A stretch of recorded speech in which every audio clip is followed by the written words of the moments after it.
Alright YouTube, so I did see Frankenstein in theaters about 2 weeks ago. I heard it just dropped on Netflix, which I have not watched the Netflix version, but I'll take a wild guess it's not nearly as impressive as the theatrical version, which in my opinion can be said just about any movie because to me, especially movies like Frankenstein are meant to be seen on the big screen rather than streaming. So, that aside, I'm definitely more a movie theater guy, if you guys couldn't obviously tell that by now, but what really shocked me and made me like not shocked but like surprised me and blew me away about this movie was like its amazing use of the practical effects with the monster character who people often call Frankenstein, not realizing that Frankenstein is his creator, portrayed by Oscar Isaac, who I thought was a fascinating character. It was really fun to see his chemistry with his brother and his brother's fiance, and of course the monster he created himself, or the monster rather, which is later revealed to have a lot of intelligence and human traits that Oscar Isaac Frankenstein kind of mistreats him, which is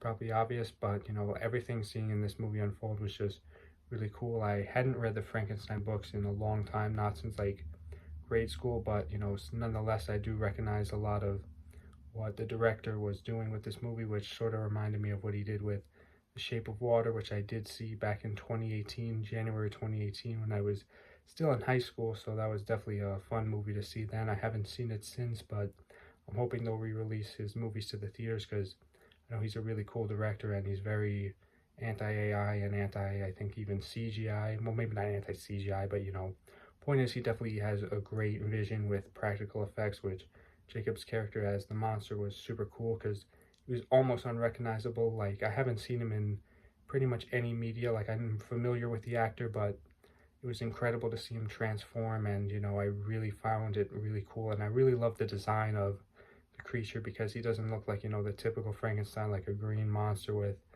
nails in his ears. He looks like a lot more of a creative vision, which I really love. And something else I love about this movie is that, and this may be kind of corny, but it has two Star Wars actors in it. Well, a future actress, Mia Goth, who was Frankenstein's brother's fiance, who was definitely a really cool character as well. I really enjoyed her character arc as well as her, empathy and sympathy towards the creature that, Oscar Frankenstein was not treating well. And I'm really excited to see her in Star Wars. And of course, Oscar Isaac as Poe Dameron back in the Star Wars sequel trilogy. So I know that just, I respect the director for choosing two Star Wars actors. And I also love how this movie didn't have too many characters or too many actors and actresses because it gave you the opportunity to focus on the story. The soundtrack was nothing short of incredible, and my favorite parts of the movie happened in the beginning when it sort of almost like Weapons kind of shows each character's arc and sort of splits itself into multiple parts, which was cool. And I forgot to mention, but yes, this is still a spoiler-free review, but